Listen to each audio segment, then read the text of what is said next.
Inside the stories that affect you. This is Inside KELOLAND. Good evening. Thanks for joining us. Work, school, family, it's some of the daily responsibilities that can push many of us to our breaking point. But taking a little time to give back may be just what you need to brighten your day and that of others. On tonight's Inside KELOLAND, we share an organization giving back by making repairs for those in need. You may know someone on the autism spectrum, but how much do you really understand about the condition? We introduce you to a mom who is helping raise awareness during the month of April and beyond. Plus, the group helping families get a better picture of where your food comes from. Well, a home offers a sense of independence and comfort. However, for some senior citizens or people living with disabilities, staying in your own home can be a very big challenge. And that's where the Home Builders Association's Repair Affair comes in. And joining us to talk about this vital program is Luke Erlacher, Repair Affair Committee member. Thank you for being here, Luke. Great, thanks for having me. Appreciate it. This Repair Affair is really nothing new. It's been going on for quite a while. Yeah, we've been doing this since 1993, and over 240 projects have been completed throughout the years, so really excited to see it continuing. That's a lot of projects. You rely on volunteers for that, I take it. Within the Home Builders Association, or how do you get your volunteers? Yeah, it's very dependent on the great volunteers that we have helping. Most of them, in fact, all of them are going to be from the Home Builders Association of the Sioux Empire. You know, we've got a lot of people that are really willing and excited to pitch in and really do everything to make that day as successful as possible. And we know it's been going on for a while, but right now you're trying to raise awareness about the project to get people to apply. So who qualifies? Absolutely. The people that qualify are going to be individuals that are homeowners, individuals who have some sort of special need, have some sort of mobility limitations. And you said you're focusing on mobility this year, people who really can't get out and do the projects themselves. Exactly, yeah. We're looking for people who have, you know, if you've recently found yourself in a wheelchair, or you have, you're getting on in years and you're having a difficult time functioning everything in your house, those are the individuals that we're really trying to help. What kind of projects are we talking about? What kind of projects do you take on this one big day event? I know there's a lot to do in a day, but it's amazing what we can all do. One of the big projects, we do a lot of ramps, we do a lot of kitchen modifications, bathroom modifications, just the simple things that make living in your house easier or more attainable. That's what we go for. Do you ever do regular maintenance as well, like repairing a roof or something like that? That would be nice, but unfortunately, we're just trying to stick to those who have mobility limitations and try to help them. Okay, it's not so you're really much trying to modify homes to make it easier for people to live in. I mean, that's the main goal? Yeah, that's correct. It's nothing of a vanity, but we just want to make things as simple as we can for those individuals in their homes. That was quite the ramp there, maybe from last summer. That was about a 30-foot ramp, and a very hardworking team of about a dozen people sweated through the day and completed it by 5 o'clock. Wow, that's pretty amazing. They got it all done in one day. Yeah. You have, like you said, you have a lot of volunteers. Do you have a lot of applicants every year? Yeah, we usually have somewhere between 15, 20 applicants every year. Of course, we need to go through them, make sure they meet all the requirements, and then after it goes through our committee, we reach out to them, see what can be done, and put together a plan of attack. So if you have 20 applicants, do you narrow that down to a certain number of projects you can do in that one day? Yeah, some of the limitations are based on what we can get done in one day. But, I mean, some of the applications are more for cosmetic issues around the house. And as much as we'd like to help out everybody, you know, we really need to focus on those that the project is intended to help. So if you want to get help when you're filling out the application, it's a good idea to have that kind of project in mind. Yeah, it's a very detailed application. It's quick and easy, but it really covers all of the bullet points of the items that we're looking for in the applicants. So how do people apply? Two great options. You can call our office at the Home Builders Association. We would be happy to mail you the information and get you started with that. Or you can find us online at the hbasouempire.com, and all the information is there as well. And who funds this? Obviously, you're using materials and things like that. Where do those come from, and who pays for everything? Yeah, two parts between the HBA Cares Foundation and also we get some grants from the city itself. Oh, okay. So the Home Builders Association has its own foundation. People contribute money to, I assume, throughout the year. Yeah, we've And sort of got a charity wing, and a good portion of our funds come from that every year. Well, that's great. So you have until April 18th to turn your application in. Yes. The actual day itself is? The actual day is June 4th, and we have a fallback day of June 11th. In case it's pouring down rain or something? Yes, just Okay. in case. All right. Well, thank you so much for being here. We hope lots of people apply and you get some really great projects done this year. Absolutely. Thanks for having me. All right. Well, we are going to take a quick break. Stay with us inside KELOLAND. We'll be right back.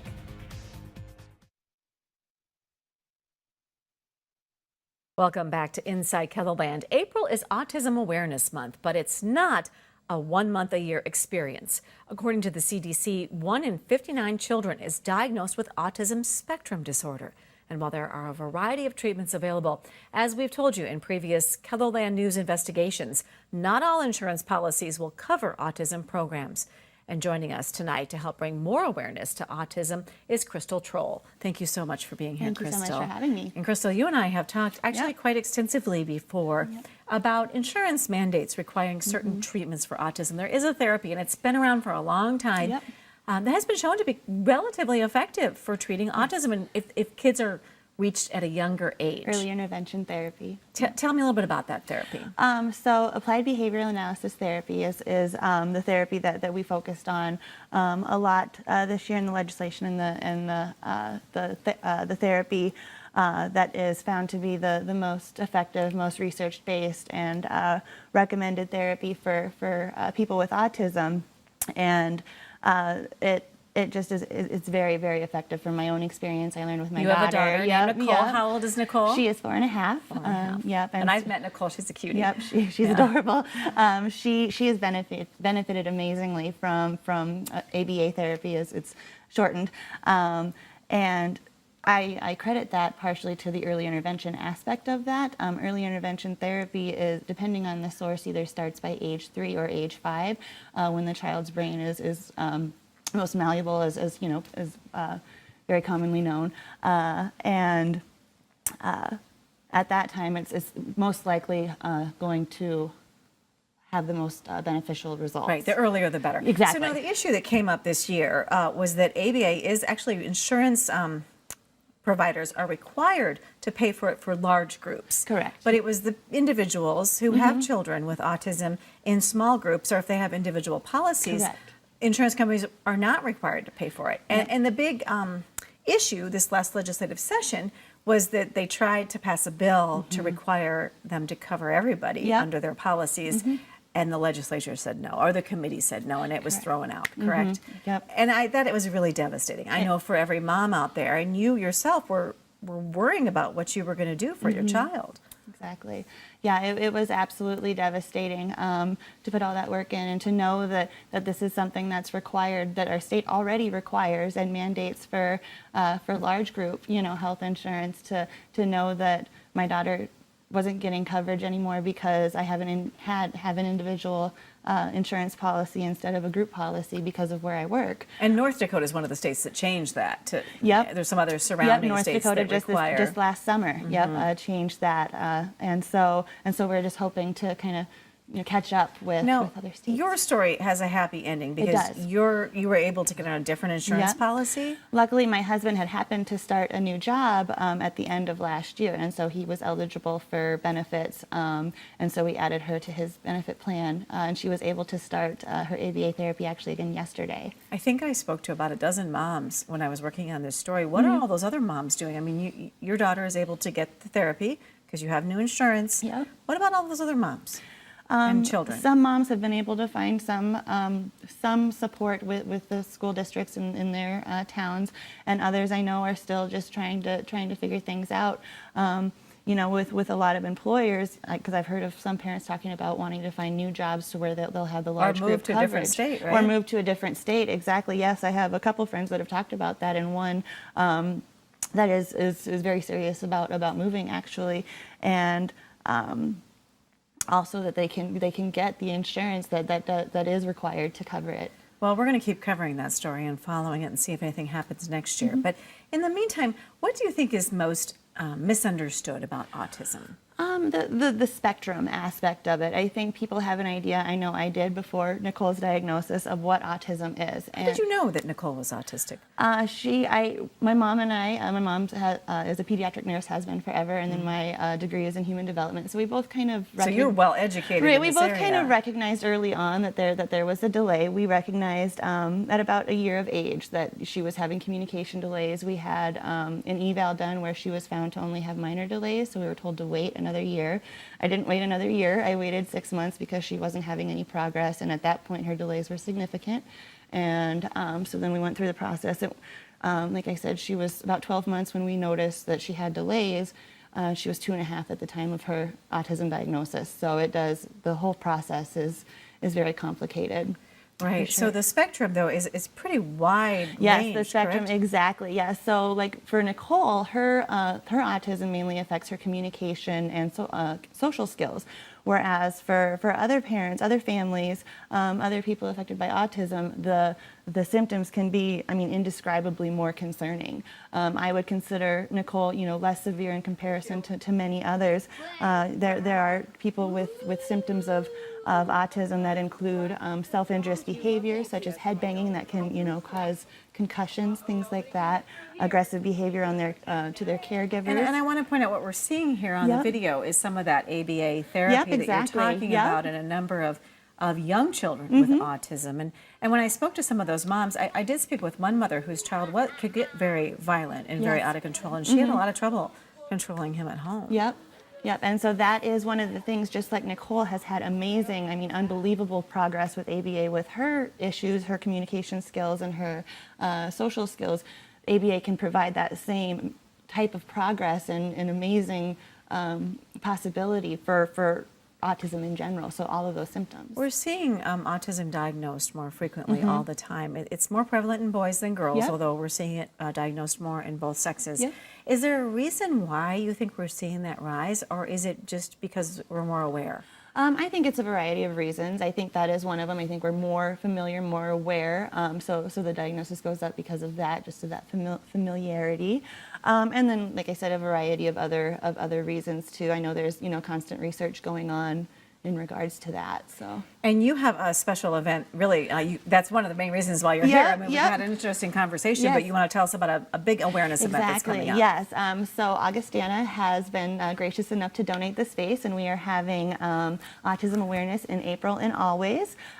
Tuesday, April 30th, the last day of April, to celebrate the end of Autism Awareness Month, but also to remind people that autism isn't just once, 1 month a year experience for those of us that experience it, and to hopefully keep that awareness up. Yeah, is it just a fun event for families? You're going to bring your kids? Is that what this is about? Well, I'm excited for that for families. We're going to have fun food, games, prizes for families, for kids, but then I'm really excited for what we're going to have for adults and people interested in this part. We'll have resource information available, so a bunch of different autism resources in the community. We'll have booths there, and then most excitedly, for me anyways, what I'm most excited about is to have the legislators there that are coming to learn more about autism awareness and hoping to be in support of our community of autism. And I bet we can expect to hear from you moms in the next legislative session. Oh, yes, absolutely. And at this event, too, we'll have Representative Ryan Schwach speaking. Great. Thank you so much for being here. Up next, how farm families are feeding and educating others when Inside KELOLAND returns. Welcome back to Inside KELOLAND. More and more people are taking an interest in knowing exactly where their food comes from. But there's still a lot of disconnect over how food is grown, processed, and then shipped to your local grocery store or butcher. Tonight, we're sitting down with Matt and Laura Lingstad, two members of Families Feeding Families. AGvocacy. AGvocacy. You use the word ag. You say it. Okay. Yes. All right. So what we're meaning by that is advocacy when it comes to agriculture. Yes. I just can't put the two words together. Yep. So tell me a little bit about your background in farming. I come from a long generation of farmers. I'm 5th generation in my family, with then our kids being the 6th. And then my husband comes from, he's the 4th line generation in his family. So both families go back quite a way with farming. So. And then the two of you met and got married and Yeah. started your own farm. Yes. Yep. And you farm with family? Yeah, I farm with my dad. He's about 2 miles away from me. Her parents are only 7 miles away. Where are you guys Down located? by Irene, South Yeah. Dakota. Oh, sure. Not too far No. away. So what do you think is the biggest misconception, I will say, we city slickers have about what's going on at the farm? And where's the disconnect coming in? I would say one of the bigger ones is I think people think farmers are ruining the environment. That is the farthest thing from the truth. We're trying to make it better for the next generation. We're here to help it, not harm it. Isn't one of the biggest issues in farming right now soil preservation, Yes. keeping the soil healthy? Because that can be a real problem if it's not to grow anything. Yes. Yeah, you can spend a lot of money on fertilizer and it can go nowhere if your soil's not healthy. That's very, We're very looking to important. procure our livestock, our farm ground for generations to come. So we're going to treat our environment, we're land stewards. We're going to treat it with the respect it deserves to be able to continue to produce for years to come. So I have heard some interesting statistics about what people in the city think about when they go to the grocery store, where all this food came from. I think you know what those are. Yeah, East, West Coast, 70, 80% of the kids have no idea where the food comes from. They say the grocery store. Here in the Midwest, it's still, I think, pretty bad. It's We have a lot around of farms 60. around us. You Yeah. think 60% of people in the Midwest don't know with all Yeah. those Yes. farms? Yeah. You just drive a mile outside of town and there's That's a farm? correct. yes. Wow. Yes. Wow. So just a lot of people sort of living in their own little worlds. Yeah, Yeah. it's the generation disconnect. It used to be everybody knew where their food comes from. Now people have been on a farm for 2 or 3 generations. The number of farms are dropping dramatically. Now, it's the average farmer I think is 57 or 58 years old. Wow. So not a lot of younger people. Do you guys have kids? We have We have- 4 kids. Yes. Yep. And even want to go into farming that you know of? Or are Hopefully they not all of them. That'd be Hopefully not expensive. all of But them. we have a 12 down. We have 2 girls, 12 and 9, and a 7-year-old son and a 5-year-old son. We've also seen, fewer family farms out there, more corporate farming, more and fewer. Yes. And that's a big misconception. Yes, big 98% misconception. of the farms in South Dakota are farm families. Just because they have LLC behind their name or something, it's more or less for business practicalities. But 98% of the farms in South Dakota are family-owned farms. Okay, So are it's the a- farms getting bigger? Definitely. Some, yes.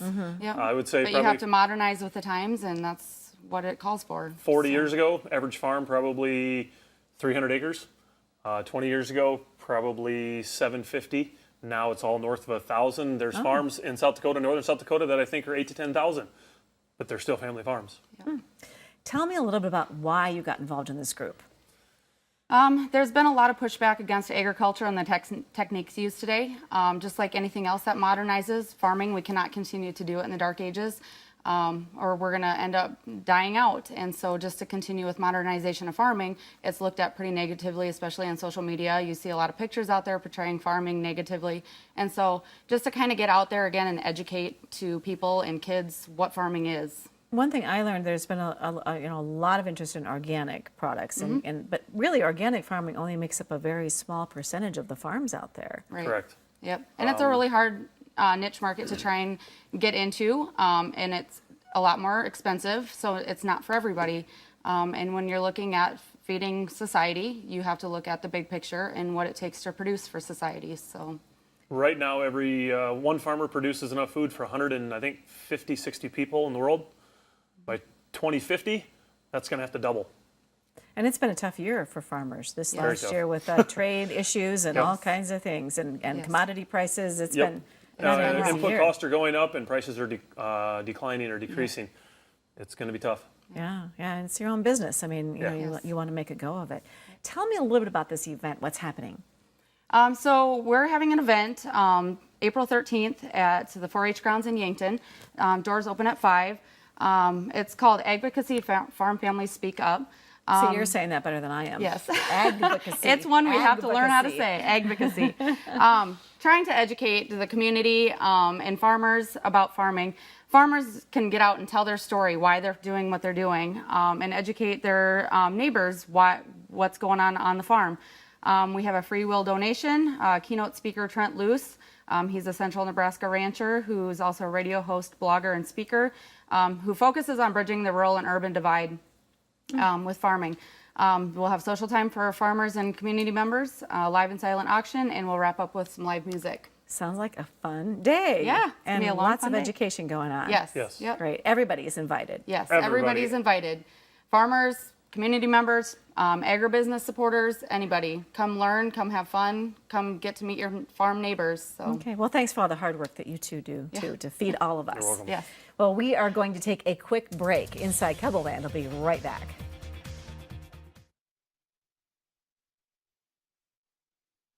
People gathered at St. Michael's Cemetery this past week to remember one of the first soldiers from Sioux Falls to die in the Vietnam War. O'Gorman graduate Kirby Doherty went off to basic training in March of 1968. Just 6 months later, he was dead, killed in the line of duty, shortly after arriving in Vietnam. Doherty was buried at St. Michael's Cemetery that September.